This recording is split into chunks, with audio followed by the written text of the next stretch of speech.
పేర్ని నానికి ఏపీ హైకోర్టులో ఊరట దక్కింది. సోమవారం వరకు ఎలాంటి చర్యలు తీసుకోవద్దని కోర్టు ఆదేశించింది. తదుపరి విచారణ వచ్చే సోమవారానికి వాయిదా వేసింది.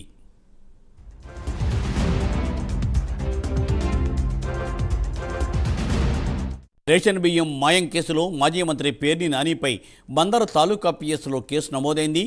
ఈ కేసులో పేర్ని నానిని A6గా చేర్చారు.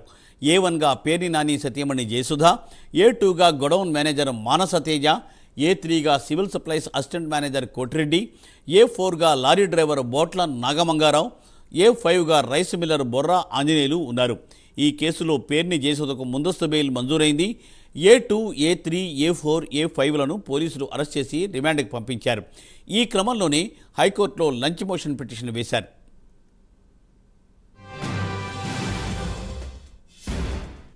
రైట్, దీనిపై మరింత సమాచారాన్ని మా ప్రతినిధి శ్రీనివాస్ అందిస్తారు. శ్రీనివాస్.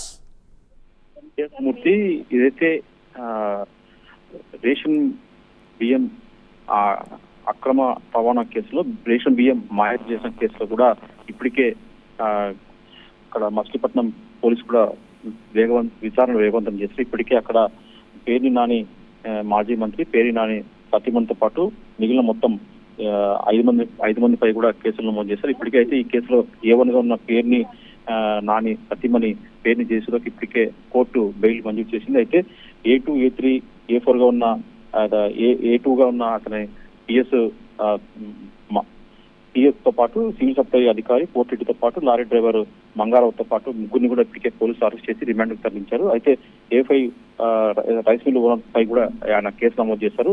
ఈ మొత్తం కూడా ఈ ట్రాన్సాక్షన్ లో అంటే నగదు కూడా రైస్ మిల్లు యజమాని నుంచి కూడా ఆయన పేర్ని నాని పిఎస్ కూడా క్యాష్ ట్రాన్స్ఫర్ అయినట్టు కూడా పోలీసు విచారణ తేలింది. ఈ నేపథ్యంలో కూడా నిన్న రాత్రి ఏదైతే ఈ కేసులో కీలకంగా ఉన్న మాజీ మంత్రి పేర్ని నానిపై కూడా బందరు పోలీసులు A6గా నిందితులుగా చేస్తూ కూడా నిన్న ఎఫ్ఐఆర్ లో అతని పేరు దాఖలు చేశారు. దీంతో అతని పేరు కేసు కూడా నమోదు కావడంతో నిన్నటి నుంచి కూడా పేర్ని నాని పోలీసులకు చిక్కకుండా కూడా ఆయన అదృశ్యమైపోయాడు. ఈ నేపథ్యంలో ఆయన హైకోర్టులో లంచ్ మోషన్ పిటిషన్ బెయిల్ కోసం పిటిషన్ దాఖలు చేశారు.